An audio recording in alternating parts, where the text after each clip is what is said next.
Así que aquí estamos, hermanos, continuando con la palabra del Señor. Bueno, estamos con una serie comprometidos en el libro de Hebreos capítulo 11. Ya hemos iniciado hace ya varias semanas. Hoy nos toca ver el octavo tema, el séptimo personaje es el octavo tema, el séptimo personaje. Estamos estudiando a las personas que se mencionan en este capítulo 11 de Hebreos, y nosotros le hemos llamado este capítulo 11 de Hebreos los héroes de la fe, porque el capítulo 11 de Hebreos se habla de la fe, el creer en Dios, como dice 11.1, es pues la fe, la certeza de lo que se espera, la convicción de lo que no se ve. Esa es la fe. Y luego el apóstol, bajo inspiración del Espíritu Santo, ha seleccionado una serie de nombres de personas en el Antiguo Testamento, e insisto, ha seleccionado. Esta es una selección, no son todas las personas, porque sería interminable la lista, pero se ha seleccionado un grupo nada más de personas que con su vida, con sus decisiones, algunas decisiones acertadas y otras también desacertadas, nos enseñan lo que es el compromiso de vivir una vida de fe cada momento de nuestra vida terrenal. Ya hemos estudiado, y solamente menciono nada más, en el versículo 4 hemos mencionado ya hemos estudiado a Abel, luego en el versículo 5 hemos estudiado a Enoc, en el versículo 7 hemos estudiado a Noé, en el versículo 8 hemos estudiado a Abraham. Me hubiera gustado emplear más tiempo con Abraham porque es un personaje fascinante, pero no ha sido posible por cuestiones del tiempo. Y dentro de este mismo grupo, juntamente con Abraham, se menciona en el versículo 11 a su esposa, a Sara, que también es un personaje interesante, pero el tiempo queda corto. Y luego en el versículo 21 hemos estudiado a Jacob. Luego en el versículo 22, eso es lo que nos toca hoy, el versículo 22 nos toca hoy, ahí vamos a ver a José. Créame usted que estamos entrando en el tema de José a ver un personaje, hermano, un personaje fascinante, ¿verdad? José requeriría, al igual que en el caso de Abraham, todo un estudio particular donde lo pudiéramos ver por partes. Pero como le digo, la ocasión no nos es propicia, quizás en otro momento lo podemos hacer. Pero José es una de esas personas en el Antiguo Testamento que con cada detalle de su vida nos enseñan quién es Jesucristo. Bueno, en el caso de José, como está antes de Cristo, nos enseñaría quién sería Jesucristo. En el estudio de la Biblia existe una rama que se llama la tipología. Es una ciencia, tipología, que tiene que ver con el estudio de personajes, lugares, eventos o cosas en el Antiguo Testamento que nos hablan sobre Jesucristo. En este caso sobre Jesucristo, porque luego podemos ampliar el asunto de la iglesia y esto y todo, ¿no? Pero vamos a dejarlo con Jesucristo nada más. Pero es un estudio fascinante, hermanos. Es un estudio muy hermoso. Justamente yo tengo acá un libro, que es un libro que es un deleite haberlo leído, haberlo estudiado. Es un estudio que se titula Conociendo a Jesús en el Antiguo Testamento, y el subtítulo es Cristología y Tipología Bíblica. Este libro es un libro donde, bueno, se estudia todo lo que es la tipología en el Antiguo Testamento, y se va a estudiar los personajes o muebles o lugares que nos hablan de Jesús en el Antiguo Testamento. Y justamente acá lo tengo marcado, hay una parte que es justamente el capítulo número 6, no creo que ustedes puedan verlo desde allá, pero se titula El hombre que Dios usó. Ahí lo han puesto el libro, ahí está. Ese es el libro que está ahí en la pantalla. Arriba está el nombre del autor, Eugenio D'Anjans, ya, de Editorial CLIE. Lo que estén pensando comprarlo es de Editorial CLIE. Este libro, hermanos, es precioso. Le decía que en este capítulo número 6 invierte el autor más o menos como 10 páginas para estudiar solo a la persona de José, comparándola con el Señor Jesucristo. Hermano, es bonito, bonito. Usted puede encontrar de bastante similitud. Realmente lo que siempre se dice es, José en el Antiguo Testamento es la persona que nos enseña más sobre Jesucristo. Si usted se pone a comparar a José con Jesucristo leyendo lo que le ocurrió a José, lo que José dijo, lo que José hizo, hermano, usted va a encontrar mucha similitud entre José y el Señor Jesucristo. Así que si usted tiene la oportunidad de encontrar este libro, comprarlo, hágalo. Yo no sé si lo estarán vendiendo actualmente en la librería, la verdad es que no he averiguado, pero si alguien tiene interés podemos buscar el libro y si lo encontramos le podemos avisar, ¿no? Si nos dicen. Pero es un buen libro para comprar y leer, en verdad. Bueno, entonces seguimos hablando de José y ya que estamos en el capítulo 11, en el versículo número 22, que fíjese usted aquí en nuestra Biblia solamente son unas 3 líneas, o 3 o 4 líneas, dice así: por la fe José al morir mencionó la salida de los hijos de Israel y dio mandamiento acerca de sus huesos. Tremendo lo que dice acá. Observe usted de que no se habla nada de lo que usted y yo conocemos sobre la vida de José. Por ejemplo, algunas cosas que conocemos de José. Los hermanos de José le tenían envidia, acá no se menciona nada. Luego lo metieron a un pozo tratando de matarlo, no se menciona nada. Luego fue vendido como esclavo. En este versículo no se menciona nada de ser esclavo. No se menciona nada ni siquiera cuando José llegó a ser el segundo hombre en importancia en Egipto. Sencillamente, observe en este versículo que se pasa por alto toda la vida de José y se va al momento de su muerte. Y dice, al morir, dice José, al morir. Ahora, ¿por qué? Pienso que la única respuesta es que José, durante toda su vida, había mantenido una fe continua en el Señor. Y esa fe continua en el Señor durante toda su vida era algo evidente al final de su existencia terrenal. Ojo con lo que le estoy diciendo, ¿eh? Este hombre es un ejemplo de mantener una fe en Dios, una confianza en Dios durante toda su vida terrenal y se hizo evidente al momento de su muerte. Por eso es que este versículo comienza diciendo, por la fe José al morir, dice, ¿no? Es decir, como dice en el título que hemos colocado al sermón del día de hoy, que usted tiene la hojita, ¿verdad? El título, el sermón del día de hoy es José, una fe que crece con el tiempo. Eso había ocurrido con José. La fe de José había crecido, no había menguado, había crecido cada día más. Bueno, y eso nos tiene que hacer pensar mucho a nosotros, ¿ah? Porque nosotros como seres humanos muchas veces, cuando pasa el tiempo, pasan los años que somos cristianos, muchas veces, nuestra fe en vez de crecer, disminuye. Y yo conozco gente que inclusive ya cuando están ya en la postrimería de su vida, hermanos, han abandonado la fe en Dios. Y ya dejan de vivir como cristianos, viven una vida mundana, una vida que no lo diferencia absolutamente nada con cristianos. No lo diferencia nada con gente inconversa. Hermano, eso está muy mal. Uno tiene que crecer en fe cada día y uno tiene que morir, hermano, en este mundo creyendo en Dios, permaneciendo firme en su convicción en Dios. Y José fue ese tipo de persona. Él cada día su fe crecía más y más y más, y a pesar de los años, él siguió creyendo plenamente en Dios. Hay cristianos, como dije, que pierden su fe. Si son verdaderos cristianos, no pierden su salvación. La salvación en Cristo no se pierde, pero sí pueden perder esa confianza que tenían en Dios, ese compromiso que tenían con Dios. Eso sí, muchos cristianos lo pierden. Y bueno, y si mueren así, tendrán que darle cuentas un día a Dios, pues, ¿no? Pero la fe del creyente debe de aumentar. Como José aquí, cuando llegó el momento de su muerte, José estaba demostrando que tenía una fe firme en Dios. Ahora, ¿cómo lo sabemos? Por 2 cosas. El mismo versículo 22 lo dice. ¿Cuáles son las 2 cosas? Primero, que al momento de morir, cuando estaba ya en las últimas, mencionó. Ese es lo primero. ¿Qué es lo que mencionó? La salida de los hijos de Israel. Y lo segundo, ¿qué es? Y dio mandamiento acerca de sus huesos. O sea, de estas 2 maneras, José demostró una plena confianza en Dios hasta el final de su vida.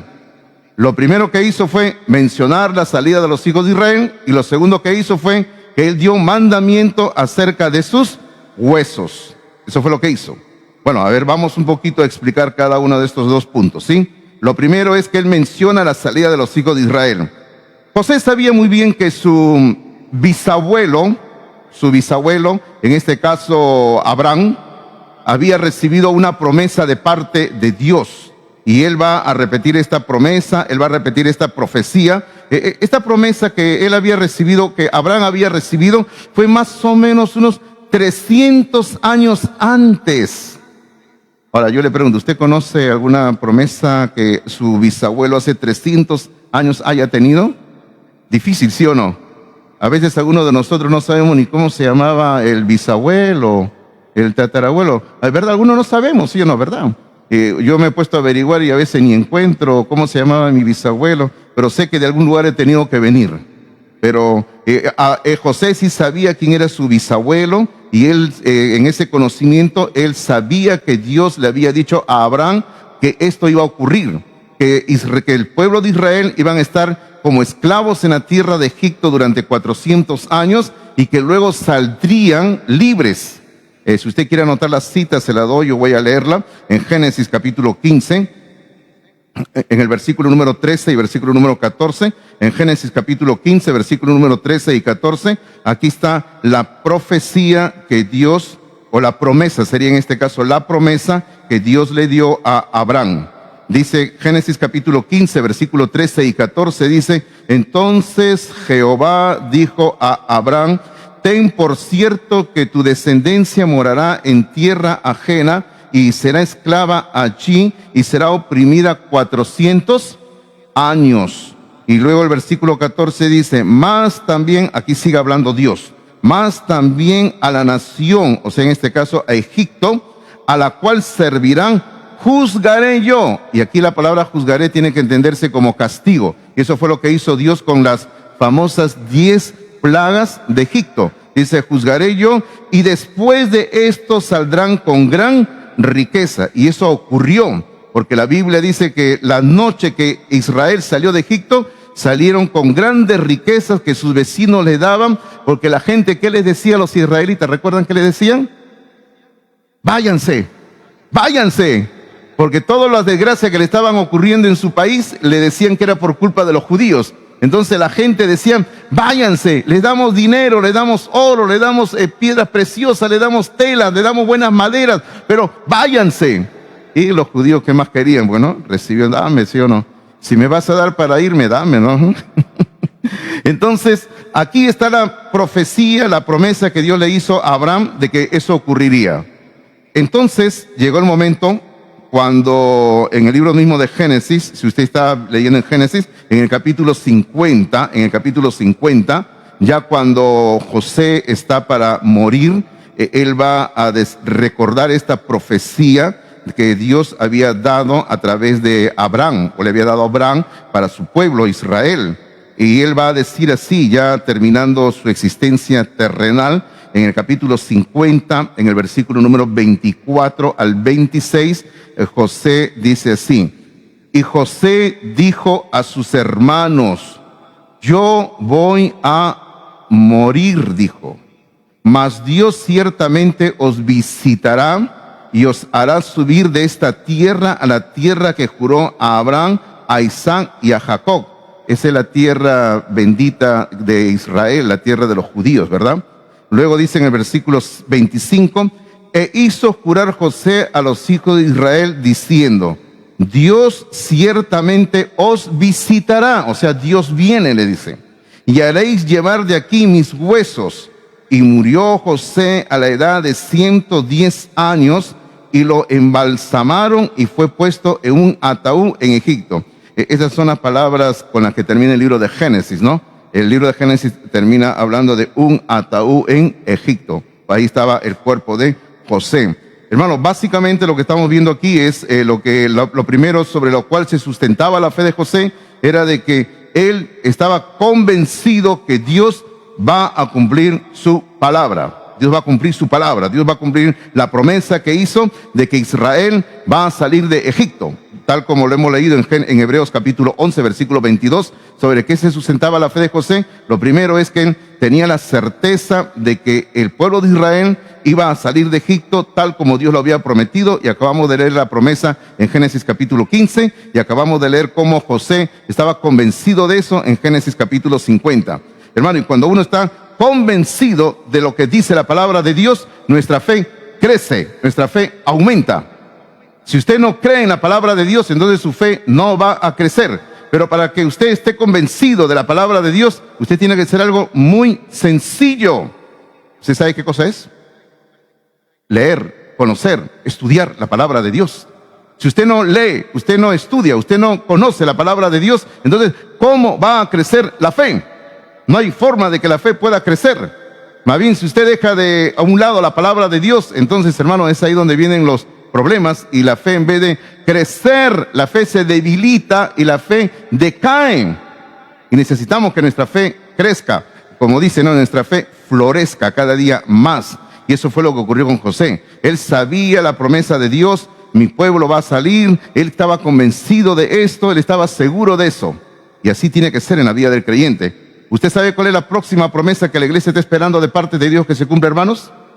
¿Cuál es la próxima promesa? El arrebatamiento de la iglesia.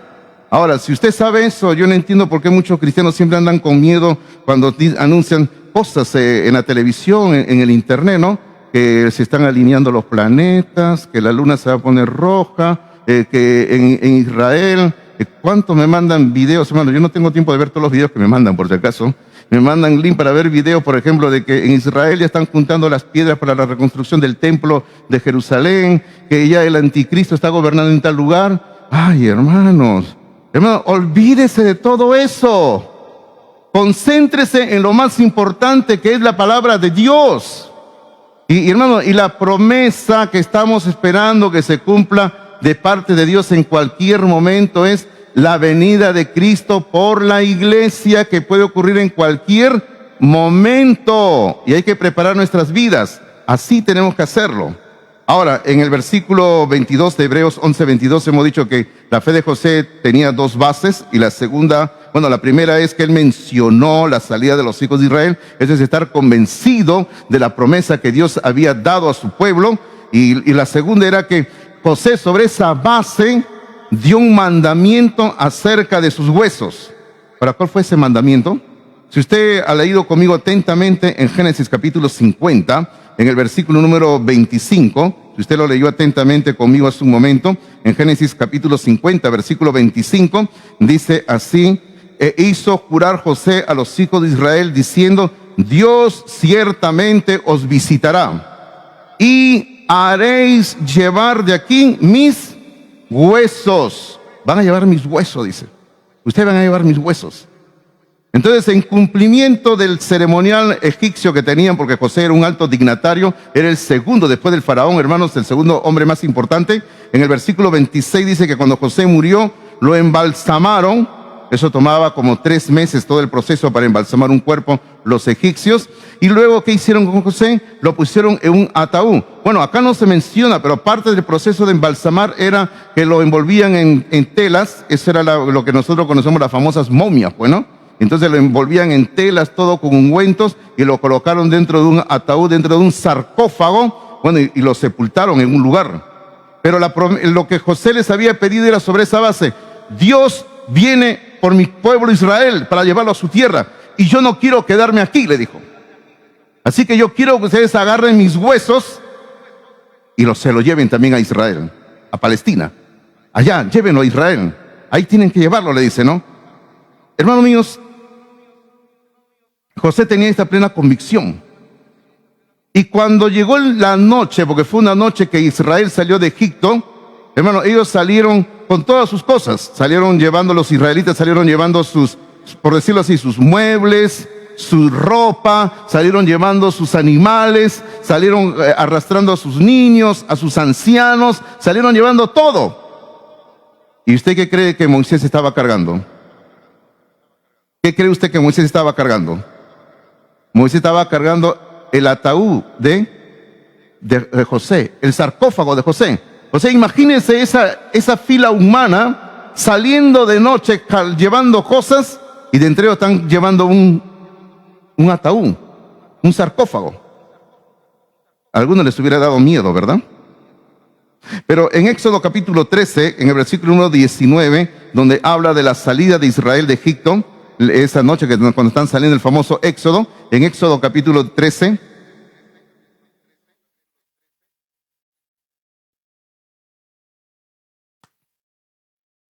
en Éxodo capítulo 13, en el versículo número 19, para no leer toda la historia de la salida, dice: tomó también consigo Moisés los huesos de José, el cual había juramentado a los hijos de Israel, diciendo: Dios ciertamente os visitará y haréis subir mis huesos de aquí con vosotros.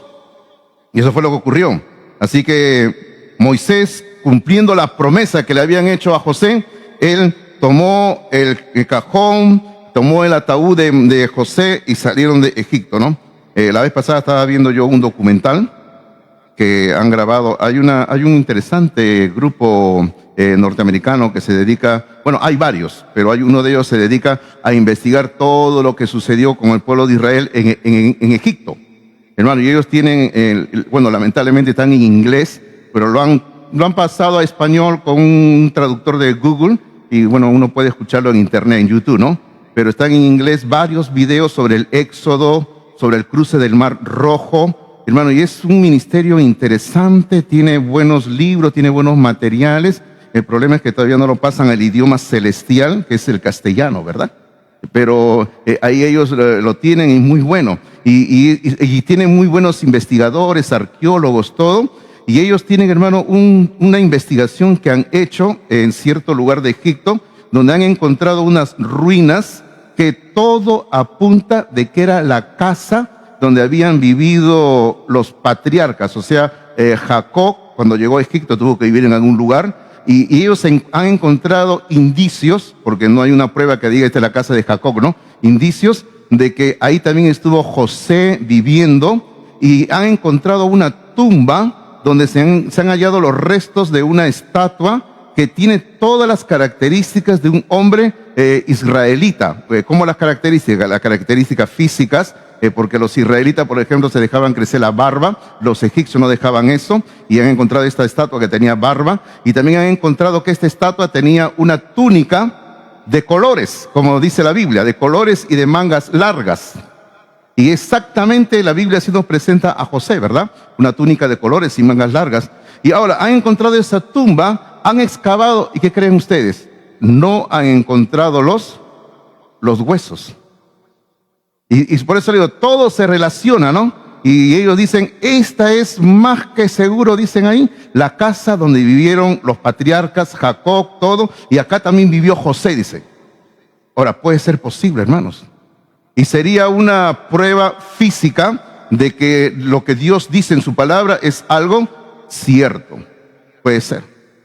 Pero quería mencionar eso nada más para que ustedes sepan, ¿no? Pero cuando llegó la noche que tuvieron que salir, ellos salieron llevando el ataúd, el sarcófago de los huesos de José. Pero también, hermanos, ellos estaban en el desierto andando durante 40 años y todo lugar donde iban al desierto iban llevando su cajón, el cajón de muerto de José.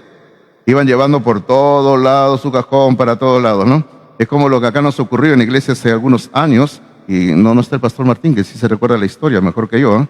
¿Ya? Pero a nosotros una vez hace años, hermanos, voy a abreviar la historia, nos regalaron un cajón, pues.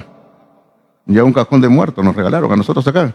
Ya, y estaba todo bien embaladito. ¿Y qué hago con este cajón? Decía yo. Estaba buscando un muerto, ¿no? Para que le quede.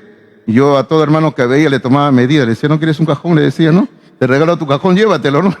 Y teníamos un cajón acá guardado en un almacén, acá en el segundo piso. En ese entonces no había tercer piso.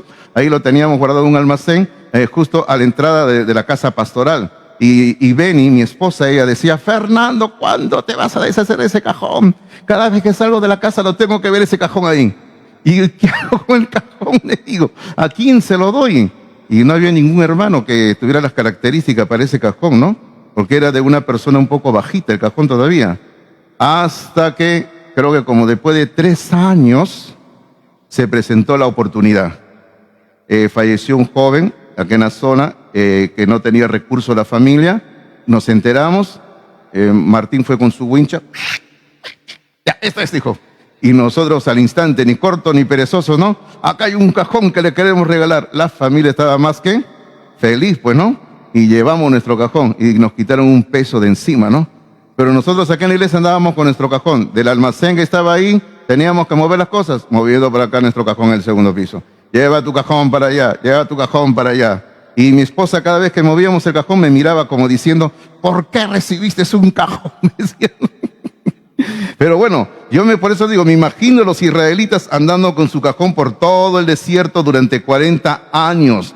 Y cuando ellos llegaron a la tierra prometida, Josué en el capítulo 24 llevó a cabo el rito de sepultar los huesos de José. En el capítulo 24, ya terminando el libro de Josué, en el capítulo 24, en el versículo número 32 del libro de Josué, anote la cita, nada más yo estoy leyendo así, no estamos profundizando en el asunto, pero dice así en Josué capítulo 24, versículo 32, dice, y enterraron en Siquén.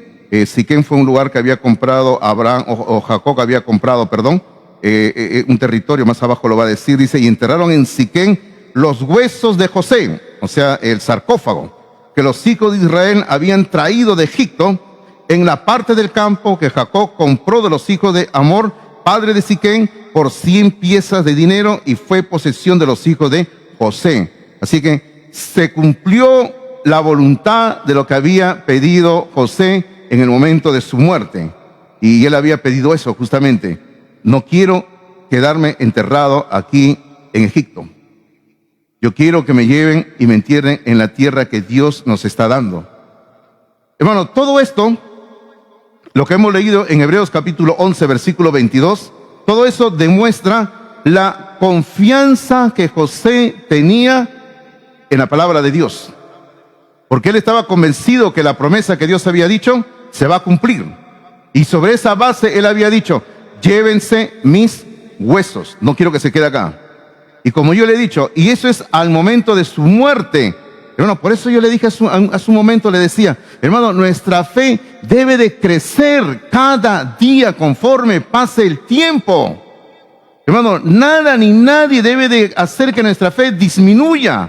Nuestra fe debe de crecer cada día. Ahora, en sus apuntes, y fíjense que recién vamos a entrar al sermón, fíjense, recién, ¿sí o no, hermanos? Recién estamos entrando al sermón, ¿no? Estamos calentando motores, como digo yo siempre, ¿no? Fíjense, primero hay una verdad. La fe genuina crece con la obediencia continua. Eso es muy cierto. Si usted es una persona obediente, su fe va a crecer. Ahora, vamos a lo segundo. En otra línea dice, y es una pregunta, ya que estamos hablando de que la fe debe de crecer, es una pregunta que dice, ¿está creciendo tu fe o desvaneciéndose con el tiempo? Esa es la pregunta que nos hacemos ahora al haber visto todo lo que hemos estado mencionando sobre José. ¿Tu fe está creciendo? ¿Tu fe está aumentando? ¿Tu fe es más grande ahora que lo que fue el mes pasado? ¿O tu fe está decayendo, tu fe está perdiéndose? Hermano, nuestra fe debe de crecer cada día. Nuestra fe no debe de disminuir, ¿verdad? Yo siempre converso cuando tengo oportunidad con algunas personas, con algunos jóvenes de nuestra iglesia o de otra iglesia, se me presenta la oportunidad de hablar y bueno, a veces ellos tienen una lucha porque ellos me cuentan, me hablan de que cuando van a estudiar a la universidad se encuentran con profesores, se encuentran con compañeros que niegan la Biblia, no creen en Dios, hablan en contra de Dios, muchas veces se burlan de su fe de ellos. ¿Y qué ocurre? A veces ocurre de que muchas veces los jóvenes y señoritas que se ven expuestos a esto, hermano, su fe comienza a disminuir. Y conforme pasa el tiempo, ellos más bien, en vez de ser fieles a Dios, comienzan a abandonar los caminos de Dios. Ahora, ¿pero por qué ocurre eso? ¿Sabe, joven, señorita, por qué le ocurre? Eso le ocurre porque usted no ha aprovechado el tiempo antes de ir a la universidad, su adolescencia, estando aquí en la iglesia, en estudiar la palabra de Dios. Por ejemplo, nuestra iglesia ofrece cursos donde usted puede estudiar y aprender más de la palabra de Dios. Y usted debería de aprovechar esos cursos estudiar la palabra de Dios y estar bien preparado para cuando llegue el momento, cuando usted sea expuesto a estas cosas en la vida. Porque siempre va a ocurrir con personas, usted se va a encontrar con personas que se burlan de Dios, que son anti-Dios, anti-Biblia, siempre va a ocurrir. Y usted tiene que estar preparado para esos momentos. Y la mejor manera es ahora. Ahora que usted tiene esta oportunidad, hágalo. Ahora que usted tiene la ocasión de poder ver la oportunidad de andar aquí con Dios, hágalo, mi hermano. Aproveche el tiempo ahora. Ahora, la clave, seguimos en las notas, por favor, antes que el tiempo siga corriendo. Vamos a dar una semblanza de José. Es esta. La clave en la vida de José es que Dios estaba con él. Dios estaba con él. Ahora, a pesar de que sus hermanos actuaron con envidia, sus hermanos actuaron con maldad contra José, hermano, Dios estaba con él y eso fue lo que fortaleció la vida de José. Yo sé que estamos saltando, como digo, como saltaperico, pero si usted me acompaña al libro de Hechos capítulo 7, Hechos capítulo 7, en el capítulo 7 de Hechos encontramos un bonito resumen, un resumen bien apretado como cuando alguien se pone faja, ¿ya? Y ya usted me entiende, ¿verdad? Okay. Aquí encontramos un resumen bien apretado de las principales historias o eventos del Antiguo Testamento. ¿Quién es el que está hablando aquí en Hechos capítulo 7? Esteban. A Esteban están ya por matarlo a pedradas y él se convirtió a la larga en el primer creyente, en el primer cristiano, después de Jesucristo, en el primer cristiano en morir, tener una muerte como cristiano, como creyente. Y Esteban va a presentar, hermanos, todo un recuento sobre la presencia de Dios en el Antiguo Testamento. Y lo que Esteban básicamente les está demostrando a los judíos que estaban ahí oyéndole es esto. Para adorar a Dios no se necesita tener un templo. Porque usted sabe que los judíos defendían mucho el templo. Ellos habían idolatrado prácticamente al templo. Ellos pensaban que en el templo era el único lugar donde se tenía que adorar a Dios. Y usted recuerde que Cristo, eso fue lo que también le dijo la mujer samaritana.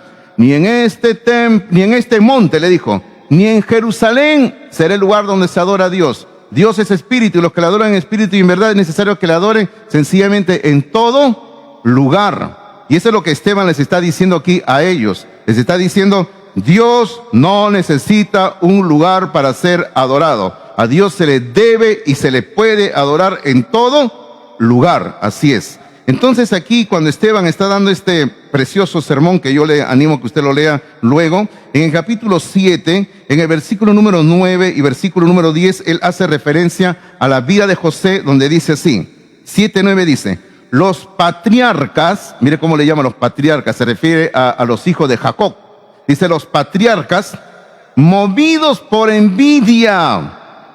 Hermano, ¿por qué tenían envidia ellos de su hermano? Bueno, habían varias razones, ¿no? Por ejemplo, para empezar, él tenía un sueño donde él decía, va a llegar un día cuando el sol, la luna y ustedes se van a rodear, ¿verdad? Entonces ellos decían, este está loco, este no. Pero ellos sabían que era Dios el que le estaba dando esa visión a su hermano y tenían envidia. Pero también había otra cosa, como yo he dicho, si usted quiere malograr la relación de sus hijos, haga lo que hizo Jacob con José y sus hermanos. Si usted quiere malograr la relación, ¿qué es lo que hizo Jacob con sus hermanos? La preferencia, ¿no? Si usted tiene 2 hijos, 3 hijos, usted prefiera a uno más que a los demás. A ese uno o a esa una, dele todo. Dele ropa, zapatos, olvídese de los demás hijos, sáquelo a pasear, regálele cosas bonitas, no le regale nada a sus otros hijos, dele la mejor comida cada día cuando van a comer en la mesa, ¿no? Y va a ver cómo sus demás hermanos le van a tener cólera, envidia y a la larga le van hasta odio, le pueden tener, hermanos. Por eso le digo, si usted quiere malograr a sus hijos, haga eso. Ya le di la receta, ¿no? Claro, ahora hágalo a la inversa, pues la idea es que lo haga a la inversa. Pero por eso dice ahí en el versículo número 9, dice, los patriarcas movidos por envidia vendieron a José para Egipto. Ahora, yo me había olvidado de mencionar, aunque yo sé que usted lo sabe, ¿qué fue lo que hizo Jacob con su hijo? Le regaló una buena ropa, ¿verdad? Una ropa de príncipe le regaló. Cuando todos ellos eran pastores que cuidaban animales en el campo, le regaló una ropa de príncipe y ese fue motivo también de la envidia también con sus hermanos, entre ellos. Pero el versículo 9 dice que lo vendieron a José para Egipto. ¿Y cómo termina el versículo 9? Dice, pero Dios estaba con él. Ahora, y no solamente Dios estaba con él, sino ¿qué hizo Dios? Si usted continúa con la lectura del versículo número 10, porque todo el versículo 10 es una sola idea con el versículo 9, dice, Dios estaba con él y le libró de todas sus tribulaciones. ¿Qué hizo Dios? José estaba con problemas, estaba con crisis, estaba con luchas, y Dios lo libró de todas sus tribulaciones que estaba sufriendo. ¿Y qué más hizo? Y Dios le dio gracia. O sea, Dios lo puso en agrado delante del faraón. Y no solamente eso, sino que observe que Dios también le dio a José, ¿qué le dio? Sabiduría. Sabiduría delante del faraón, rey de Egipto. O sea, todo eso hizo Dios con José. Primero, Dios estaba con José, Dios lo libró de todas sus tribulaciones, Dios le dio gracia y Dios le dio sabiduría a José. Mire todo lo que ocurre cuando una persona, hombre o mujer, decide ser fiel a Dios en su vida. Y no solo eso, sino que hizo el faraón. Este es el tercer personaje que se menciona acá, porque en el versículo 9 se ha mencionado a los patriarcas que estaban llenos de envidia. Luego en el versículo 9 se menciona a Dios, lo que hizo por José, y en el versículo 10 también se menciona ahora a Faraón, que es el tercer personaje acá. Dice, ¿y el Faraón qué hizo? El Faraón lo puso por gobernador sobre Egipto, y no solamente sobre Egipto, sino sobre su propia casa. Hermano, José recibió un puesto de suma importancia que así nada más no se le daba a nadie. Y aún más, José era un extranjero, un advenedizo, un desconocido para ellos. Pero ahí viene justamente el obrar de Dios. ¿Qué hizo Dios? Si usted vuelve a mirar el versículo número 10, dice que Dios le dio gracia y sabiduría. Dios le dio gracia. O sea, cuando el faraón lo conoció a José, el faraón pudo comenzar a confiar en José, queridos hermanos. Bueno, eso fue lo que hizo Dios con José. Dios lo bendijo a José, Dios le dio a José. Y es por eso que hemos visto que la clave en la vida de José es que Dios estaba con él. Ahora, si nosotros volvemos al libro del Génesis, en el libro del Génesis también se nos va a insistir que a pesar de las peores circunstancias que José estaba viviendo, que experimentó, Dios estaba con él. En el capítulo 39, aquí está la famosa historia cuando José está en la casa de este hombre llamado Potifar, y todos sabemos la historia, ¿verdad? Básicamente él estaba también en un buen lugar trabajando. La esposa de Potifar lo miró a José de una manera que quería tener con él intimidad, pero José sencillamente rechazó a esta mujer y él salió huyendo de la tentación. Y aquí en el capítulo número 39, en el versículo número 2, dice, mas Jehová estaba con José.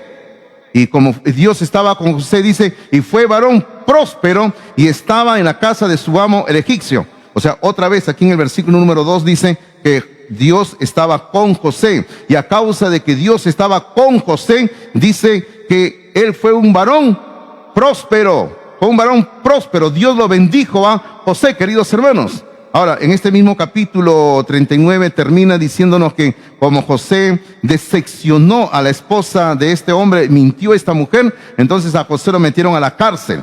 Y en el versículo número 21, observe por favor lo que dice, cuando él está en la cárcel, dice, pero Jehová estaba con José y le extendió su misericordia y le dio gracia en los ojos del jefe de la cárcel. O sea, otra vez se nos dice lo mismo, Dios estaba con José. Ahora, pero el versículo 23, las últimas palabras del versículo 23, la última parte del versículo 23 dice, porque Jehová estaba con José y lo que él hacía, Jehová lo prosperaba. Hermoso. Ahora, queridos hermanos, uno puede decir, bueno, si Dios está conmigo, todo me va bien. Sí, es cierto.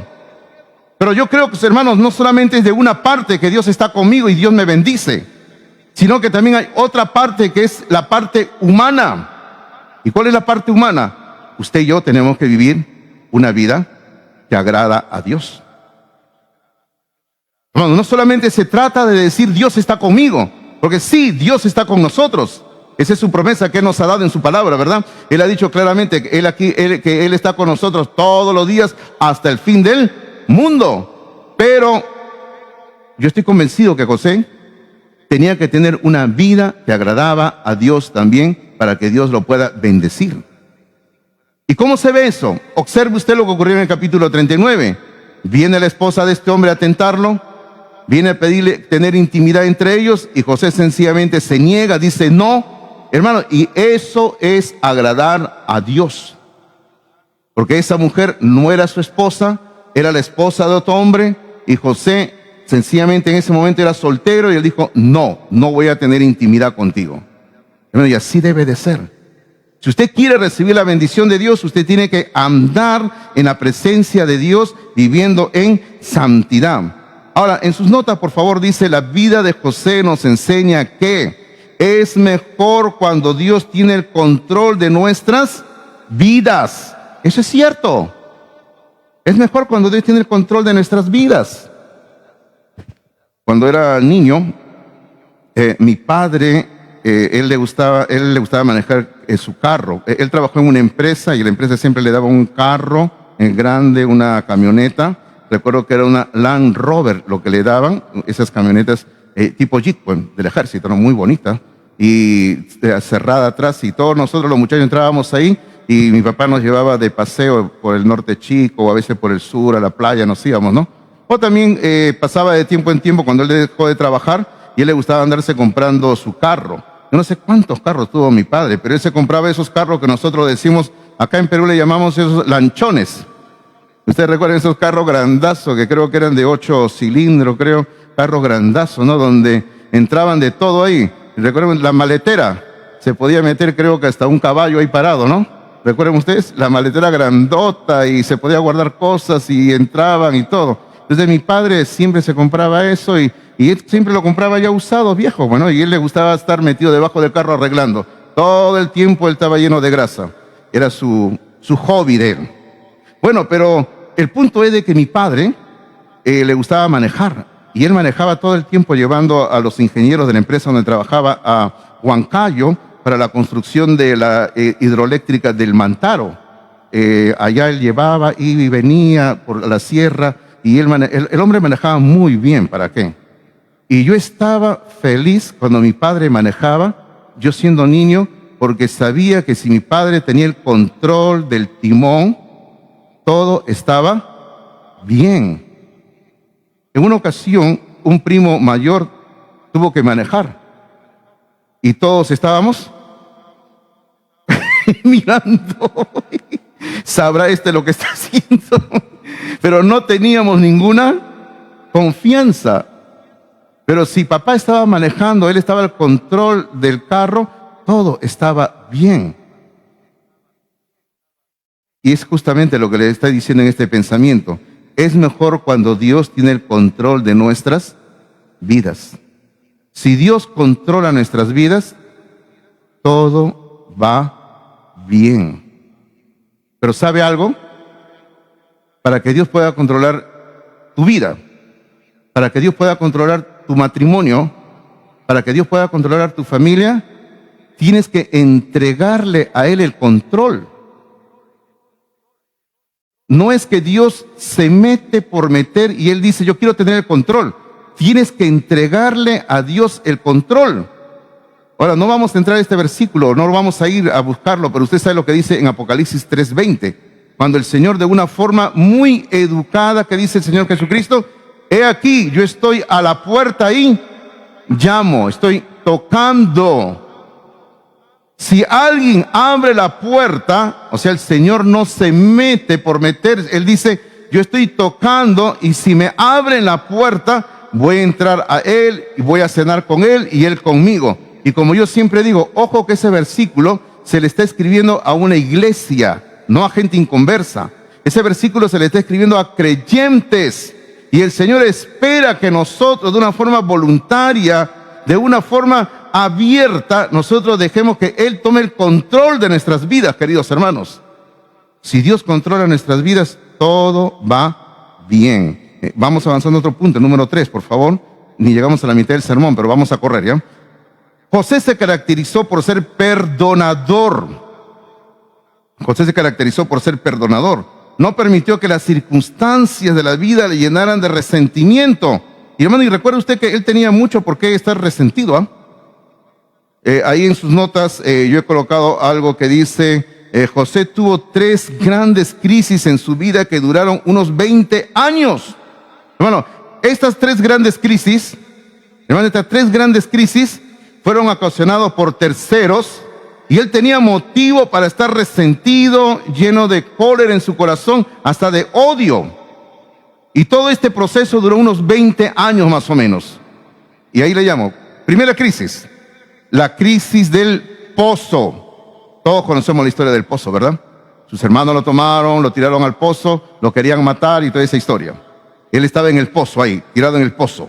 El pozo estaba vacío, no había agua y él estaba ahí. ¿Y usted no cree que durante esa noche que él estaba ahí tirado en el pozo, él no podría estar llenando su corazón de cólera, de odio, de resentimiento? Claro que sí, ¿verdad? Pero no lo hizo. Luego, segunda crisis, la crisis de ser esclavo. Porque cuando lo llevaron a Egipto lo vendieron como esclavo. Y estuvo como esclavo en la casa de este hombre Potifar, donde su esposa lo tentó a José. Hermano, y él durante ese tiempo que estaba como esclavo también podría haber llenado su corazón diciendo, ahora estoy aquí como esclavo cuando yo vivía con mi familia allá en el campo y tenía libertad. Y él podría haber llenado de resentimiento su corazón. La tercera crisis, la crisis de la cárcel. La crisis de la cárcel. José está preso ahora y durante varios años, y él está injustamente preso. Todo esto era injusto. Pero usted recuerde también otro detalle.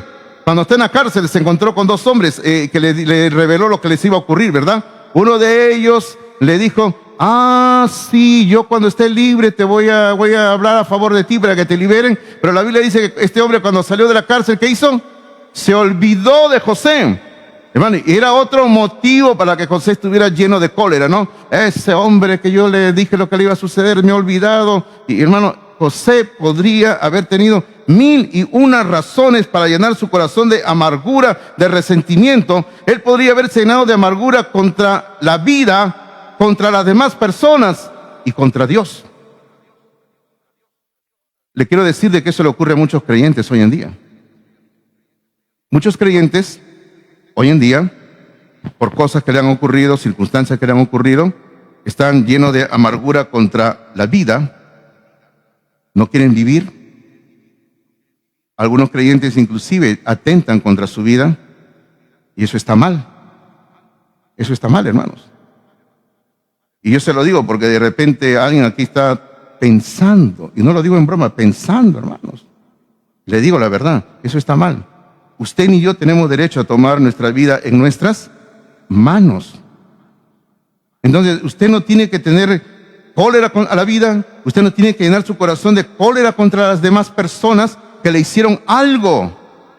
José tenía motivo para odiar a sus hermanos, odiar a Potifar, odiar a la esposa de Potifar, odiar al carcelero. Él tenía motivos, pero él no estaba lleno de odio. Hermano, y sobre todo muchos están odiando a Dios. Bueno, muchos le echan la culpa a Dios de todo lo que les ocurre. Perdieron el trabajo, Dios tiene la culpa. Hermano, le sucedió una desgracia, de repente la casa le robaron, Dios tiene la culpa.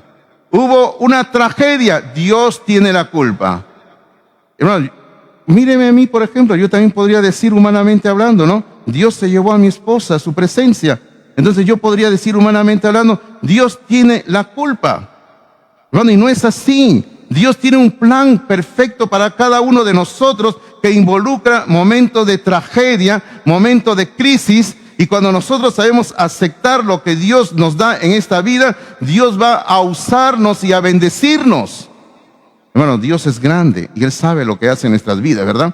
Yo estaba pensando contarles de este líder sudafricano que ya falleció hace algún tiempo, Nelson Mandela, pero el tiempo me ha ganado. Pero solamente le digo así chiquitito, Nelson Mandela, este hombre estuvo en la cárcel toda una vida, injustamente, y este hombre cuando sale de la cárcel era un líder político. Él sale, se convirtió en el primer presidente de Sudáfrica del país liberado, el primer presidente de color de Sudáfrica, y él guió a su nación a un gran cambio.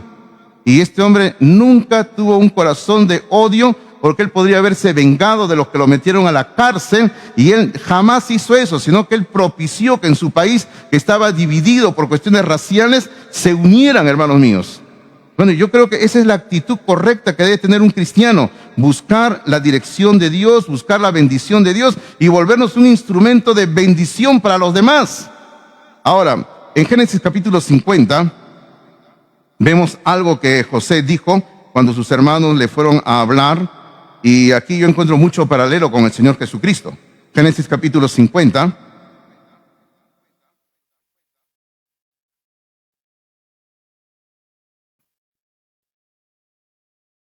Génesis capítulo 50, en el versículo, bueno, miren ustedes, lo podemos leer así, ¿no? Porque sus hermanos, a partir del versículo 15, cuando ya está comenzando lo último del libro de Génesis, aquí sus hermanos ya están pensando qué va a suceder ahora con nosotros, que ya nuestro padre ha muerto, ahora de repente José nos va a hacer daño, nos va a matar y que todo esto, ¿no? Entonces sus hermanos vinieron ante José, y en el versículo número 18, dice así, 50:18 dice: vinieron también sus hermanos y se postraron, o sea, se arrodillaron delante de José y dijeron: henos aquí por siervos tuyos. Y le respondió José: no temáis, ¿acaso estoy yo en lugar de Dios? Buena actitud, ¿verdad? Claro, José les está diciendo: ustedes me hicieron daño, pero no teman, yo no les voy a hacer nada. Yo no soy Dios. El que va sencillamente a tomar en todos estos asuntos en sus manos es Dios. Luego en el versículo número 20, observe lo que José dice, el versículo 20, hermano, porque aquí tiene mucho paralelo con el Señor Jesucristo. Dice, 50:20 dice: vosotros pensasteis mal contra mí, mas Dios lo encaminó a bien para hacer lo que vemos hoy, para mantener en vida a mucho pueblo. Ahí está. Bueno, este es el José lleno de un corazón de perdón, que sabía que sus hermanos le habían hecho daño, que sabía que ellos eran los culpables de que él había estado en un pozo, en una cárcel como un esclavo, pero él sencillamente, viendo ahora todo el asunto, el panorama completo, él dice: ustedes pensaron mal, pero Dios lo encaminó a bien. ¿Y con qué propósito? Dice: para hacer lo que vemos hoy, para mantener en vida a mucho pueblo. Hermanos, Dios nos utiliza para su honra y gloria cuando nos ponemos en sus manos. Y observe lo que José dice acá. ¿No le encuentra usted mucho paralelo con Cristo cuando está en la cruz y cuando lo están crucificando? Y cuando él dice: Padre, perdónalos porque no saben lo que hacen. Hermano, el Señor Jesucristo tenía un corazón lleno de perdón. Ahora, no hemos leído, pero cuando hace un momento fuimos a Hechos capítulo 7, y a Esteban están ahí, que lo tienen ahí contra la pared y lo van a matar, y Esteban hace tremendo sermón que les hice referencia hace un momento y que leímos una partecita. Y si usted lee cómo va terminando la historia de Esteban, hermano, comienzan a tirarle piedras, o mejor dicho, pedradas, rocas eran lo que le tiraban para matarlo por si acaso. Entonces Esteban, ¿qué les dice? Algo parecido a Jesucristo. Esteban dice: Padre, o sea, no les tomes en cuenta este pecado. Hermano, Esteban, al igual que su maestro, fue un varón lleno de misericordia, lleno de perdón en la vida. A pesar de que lo están matando en ese momento, él dice: perdónalos. Bueno, es un modelo de vida para nosotros. Terminamos, ahí hay un pensamiento en sus notas que dice: todas estas circunstancias podrían haber deformado el carácter de José. Pero al contrario, su carácter fue formado. O sea, todas las circunstancias podrían haber deformado a José su carácter. Pero más bien decimos que todo esto, su carácter fue formado. Hermano, ¿por qué? Porque todo depende de la actitud. Todo depende de la actitud con la que te enfrentas a la vida. ¿Cuál actitud? Si entiendes que Dios es el que está obrando en tu vida en todo momento. si lo entiendes. Si tú lo entiendes, entonces vas a entender el maravilloso y hermoso plan de Dios. Ahora usted me dirá, pastor, ¿y lo que falta del sermón? Lo vamos a poner en el WhatsApp del grupo de la iglesia, ¿ya? Lo que falta ahí lo vamos a poner, porque ya el tiempo nos ganó. Si usted no está en el WhatsApp, busque a alguien que tenga para que se lo pase, güey. ¿Correcto, hermanos? Ahí vamos a ponerlo, ¿ya? Vamos a orar, hermanos, les invito a ponerse de pie, por favor. Vamos a acercarnos a Dios en oración. Vamos a darle gracias a Dios por esta mañana. Gracias a Dios por sus muchas bendiciones que nos da. Y sobre todo, gracias a Dios que tenemos la oportunidad hoy de hacer un compromiso con Dios, de serle fiel a Él. Y que nuestras vidas todos los días estén creciendo, ¿verdad? Estén creciendo. Que no dejemos de crecer espiritualmente, que deseamos cristianos que estén creciendo todos los días. Oramos. Nos presentamos en tu presencia en oración, Padre nuestro que estás en los cielos, porque entendemos claramente lo que tu palabra nos enseña, que sin el Señor Jesucristo nada somos en este mundo, Padre. Padre, necesitamos estar unidos a la vid verdadera, que es Cristo, para que podamos crecer. Señor, queremos hacer un compromiso, cada uno de los que somos ya tus hijos, tus hijas, de que cada día de la vida nuestra fe crezca, de que nuestra fe no mengüe, sino que nuestra fe crezca, sea más grande cada día, Señor. Y pedimos, Padre, de tu parte que nos ayudes a que esta fe se fortalezca. Bendice a los aquí presentes, bendice, Señor, sus vidas, bendice sus hogares, bendice sus negocios, bendice sus trabajos, Padre, porque queremos tener en esta iglesia hombres y mujeres que sean dadores alegres, que den tu ofrenda, tu diezmo con alegría en el corazón, Señor. Padre, queremos poner nuestras vidas en tus manos, orando en el nombre único de Jesucristo. Amén. Amén. Dios les bendiga.